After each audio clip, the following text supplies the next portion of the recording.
Hi, today I'd like to share with you my thoughts on love.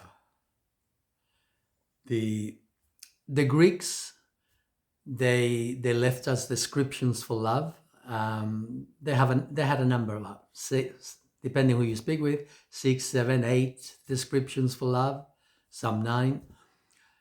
I'd like to break that down into a much more simplified number. I'm going to simplify it into three. So there is genetic instinctual love. That is the most common love that all animals experience. Then there is what I will call the ego love, which is a little bit more limited, not exclusively, but it's much more limited to human beings because it's to do with the ego, that little thin film that surrounds our physical body from our minds, which is filled with all manner of programs to allow us to navigate our world, our society. And then there is what I will call real love, which is what the Greeks called agape. Right, let me break that down. Biological love is glandular love or hormonal love. That means that when a baby is born, the mother sees that baby and something happens, right? There's some sort of hormonal release and there's a bonding. And that bonding can last a lifetime just as well. Then there is the ego love when we look at that baby, and the two can work together. We look at that baby and now we see ourselves reflected in the baby. So I look at the baby, oh, this is me. As we don't say that to ourselves, of course. This is me as a little baby. It's like an instinctual, immediate, I'm seeing myself, but I'm seeing that part of me which was never loved, which never felt love, which had something missing. And now I want to protect this baby because I want to protect me. I want to love me. I want to give me everything that I never had. And that is quite different from the genetic, instinctual love. Hormonal, they're both hormonal in different ways, but they're two different types of love on that baby. And often parents will, one or the other, usually it's one or the other, will experience that with one baby, and then they'll have a second baby and the other parent will experience that with the second baby. And then you say, oh, you have favorites. Yes. Yep. Parents do have favorites because what we call the favoritism is the ego love, where we see ourselves reflected in that baby. We still love the other children, but we love them in that instinctive, genetic way, which is as powerful, but it's different. Just to be clear, there are two different sorts of love at that level. Then there is fear. And the fear within us, instinctual, means that we need to belong to the group to feel safe. So we will do all manner of things to belong. And that creates problems. But that's what we do. And this is part of the ego. At the biological level, our fear brings us closer to the group. And we get comforted simply by being part of the group. There is no judgments. The other members of the group are not judging us. You know, like, oh, your nose is too big, your leg is too long, your boobs are too short, whatever. You know, there's no judgment. Simply, oh yes, I recognize you, you're part of my gang. So we huddle, we keep each other safe, we help each other to survive. Instinctive, physical, except that for us, the ego has come in. And the ego also uses fear to manipulate us, to get its needs met. And so now we try to alter ourselves to belong to the group. I'm too fat, my nose is too big, whatever, I feel shame, I feel this, I feel the other. And I'm not rich enough, I'm too poor, whatever it is. We try to belong. We do our best to fit in. But that comes at a price. And when we're young, it begins when we're young. It comes to like, oh, I mustn't get my father angry, for example. So we usually begins by the age of 3 or 4, that our ego begins to create programs within us for behavior to survive in the world. And they become part of our landscape. And there is nothing wrong with that, because we need to survive in the world. However, when we grow up, it gets in the way. If we become too rigid with the programming in our head, then it gets in our way of our flexibility, our creativity, our spontaneity, our imagination. We become automatons simply because we want to belong. My point is that there are different types of love, and we need to be able to identify, because we need to be clear what's going on in ourselves. So we've got the genetic ego love, which comes from the second chakra, which is to do with procreation and to do with relationships. Nothing wrong with that. The problem is the mind gets in the way. Too many rules, too many regulations. It tries to get in the way of our sexuality. Sexuality means flowing with our bodies. The energy flows through us. And with that comes a lot of pleasure, a lot of being in the world, comes to being in our bodies. Anyway, so there is that second chakra, which is good. By itself is good, not a problem. The problem is the third chakra, which is to do with the mind, with the ego. The ego gets in the way. What it gets in the way of is that natural physical communication, communion with nature, being in the world. It gets in the way of that energy rising through upwards to our hearts so that we connect. And so to the extent that we are disconnected from our hearts, which is agape, which is that love from the soul, so we are miserable in a huge way. We're miserable because there is a need within us for love. We need to be loved by others. We want to belong to the group.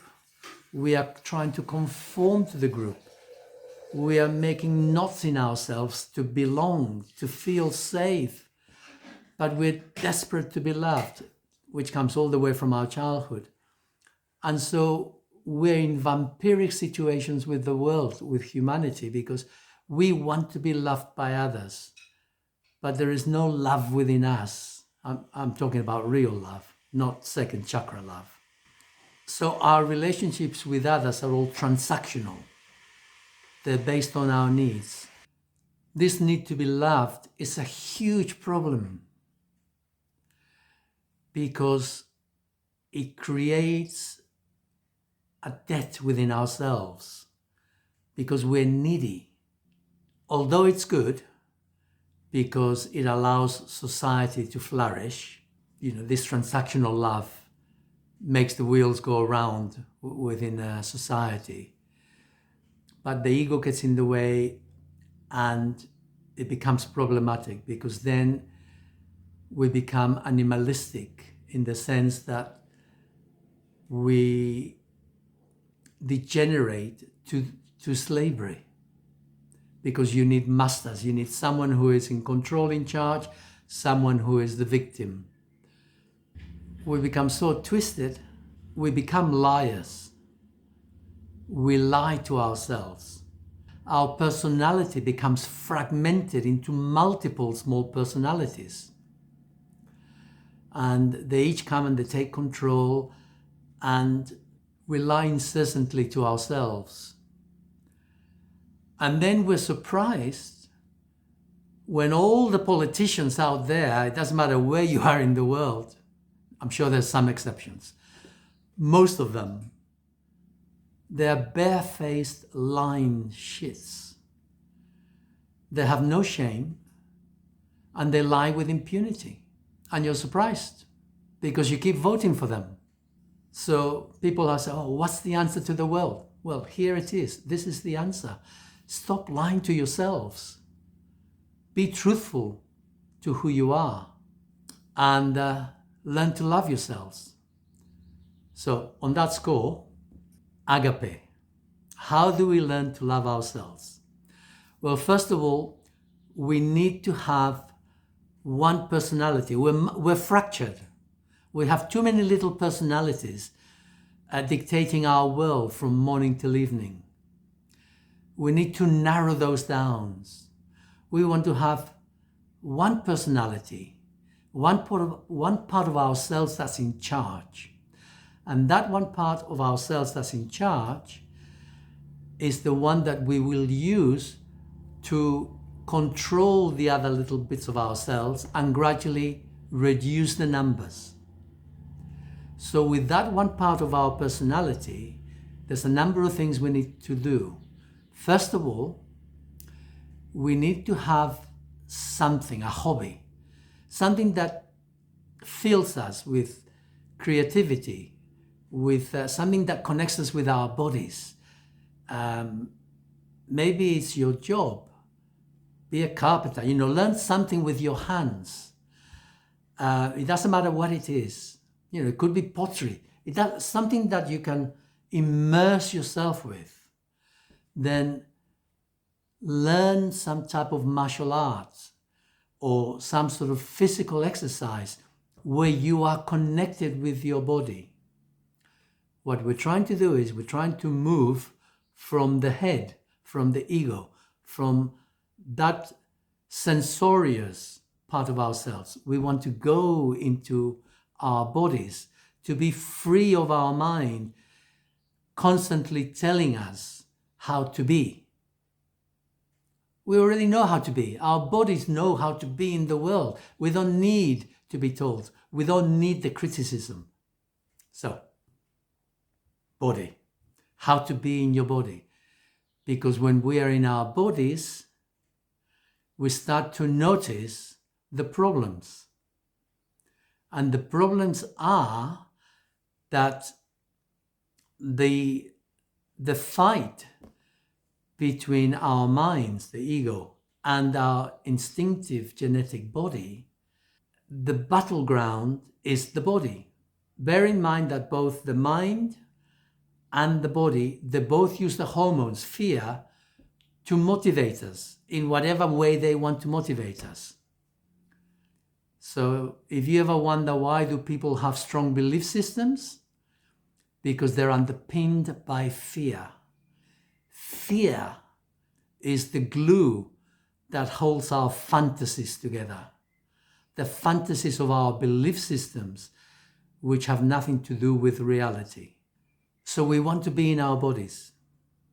You might want to go for walks where you focus on your feet.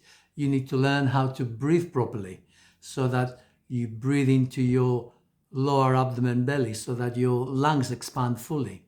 The nice thing about being in our bodies is that we're in the present, we are anchored in this reality. So we're here, we exist. And then we become aware of the pains in our body from the conflicts between our mind and our bodies, emotional tension, spasm, muscle spasms. That happens in the body. We need to become aware of things like this. When we're in our bodies, we're in the present, we can become aware of the words that come out of our mouths. We can become aware of the thoughts that run around our heads, the images that just suddenly pop up where with someone else, they do something, they say something, and suddenly there's an image that comes into our heads.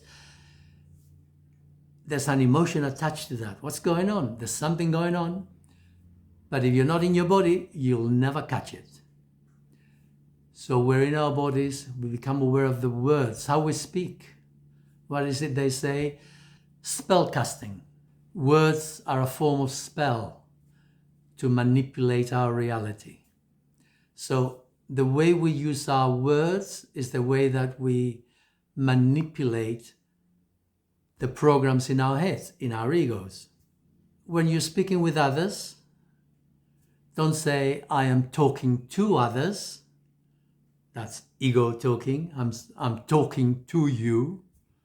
If I say, I am speaking with you, I see you. If I say I'm talking to you, I see me. You are the object. If I'm speaking with you, there are two people in the room. We're communicating. If I talk to you, I'm barking orders, I'm giving you orders. This is how we do it. This is how we wake up, truly wake up to ourselves and to what's going on. Connect with your body, stop lying to yourself. But if you're not in your body, you won't catch yourself lying to yourself. So as we begin to do this, it gradually gets easier for us to be aware of the traumas which are flowing through us, of our reactivity when we connect with other people. What's the underlying emotion? What's going here? What's the belief system? Where does this come from? People are not just reactive for the sake of being reactive. They're reactive because they're being triggered by a program in their heads with something that's got nothing to do with the present. It's coming from the past. So gradually we start to free ourselves so we can connect with our hearts. When we can connect with our hearts, we connect with agape. And now we share love. We are now sovereign. We feel love. I'll just add here that when people confuse love, physical love, ego love, it's not feelings. It is not about feel. It's about sensations. There are sensations which are hormonally generated, usually fear behind it. So there are sensations in our body. We experience that because there are changes in our glands, in our organs, in our muscles. There are sensations. Real love is a feeling. And feelings, they're quite different. And I can tell you till I'm blue in the face, but you have to experience the difference. That means you have to be in your body to begin with, right? So you want to experience the difference between a love that emanates from our hearts and which brings joy to us, and what we call feeling love, which is usually some sort of need, whether it's sexual or need for security, whatever it is, it's not real love. Real love comes from the heart. So now I've explained real love, I think. So that is when we actually we move beyond ourselves to the environment, and I can be with. So I'm not limited to my body. My awareness can inhabit the world around me. And then I can bring that back into me compare it to my own experiences, and yes. So there's a recognition. So real love is also not what people think. Real love isn't wearing your heart on a sleeve. Okay. Real love acknowledges boundaries, the boundary of self versus the boundary of others. Just because I see someone needy or poor, whatever, it doesn't mean that I have to stop everything. The world stops. I'm there for you. Yeah, gushing there. Oh, no, it doesn't mean that at all. My needs at that moment in time may be different. I may empathize with you, probably will. I may empathize with your situation. I may be concerned for you. But I may have other priorities because my needs will come first in that moment for whatever reason. I'll give you an example. I'm walking through the city and there are people who are drugged up to the eye gills and am I going to gush and go all over them? No, of course not. I'm aware that they're damaged beings. I'm aware that they've put themselves in that situation. They're victims. They are where they are. But there's nothing I can do for them. And there is no, what am I going to do? Bring them to my house? Take care of them? Why? I mean, that isn't what life's about. So people get confused as to what real love is. Real love simply means that my heart opens up and I can put myself where you're at, and then I choose. Not because I have to, not because my ego needs, say, oh, I have to go and do this for the other just to make myself feel better. No, that isn't love. Real love is taking care of me first, my boundaries, which is what I was saying, that we have to learn to love ourselves. So with our one personality, we begin the journey towards self-love. We have to love ourselves. We have to learn to love ourselves, and that takes time. Okay, and that is the journey, self-love. Because without self-love, we cannot love another human being. Everything is a projection. We cannot see other people properly if we don't have self-love. We are simply projecting our needs onto the world. That's a difficult one for the majority of people to take on board. But real self-love is not wearing your love on a sleeve. It's not that at all. It doesn't make me nicey. I've got boundaries as to what is appropriate and is not appropriate. I got boundaries that define what my needs are. If I'm needy for sleep or my energy is low or whatever, I need to take care of me. I've met many people over the years, often women, their mothers. The mothers are getting old and they never felt loved by their mothers. And then they give up their family, their husband and children, to go and spend time with the mother, just to look after the mother, because they still want to be loved by their mother.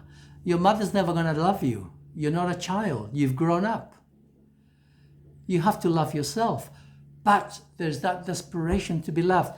And so they are sacrificing the relationships of their family to be loved by a mother who didn't love them when they were young and is not loving them now, because that mother is lost in their ego and totally devoid from reality, and their need is extreme. Sorry, but that's how the world is. It's hard to take on board. I appreciate that, but that's how the world is. So real love begins with home, with me. I love me. I take care of me. What are my needs? And then I'm overflowing. So now my wife, I love my wife. When I go to bed at night, I think about my wife and I love her. I focus on how much I love her character, the way she is, who she is. I don't focus on what she does for me or what she gives. No, I focus on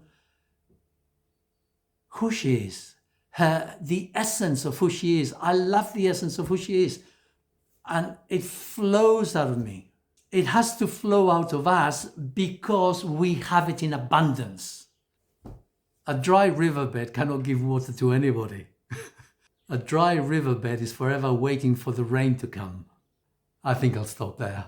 If you enjoy what I share, give me a like, comment. Do you agree with my perception of love? Do you disagree? Do you consider me selfish? Do you think I'm all self-centered because I love me? How do you see it? How do you view yourself? Can you honestly say that you never lie to yourself? Bye for now.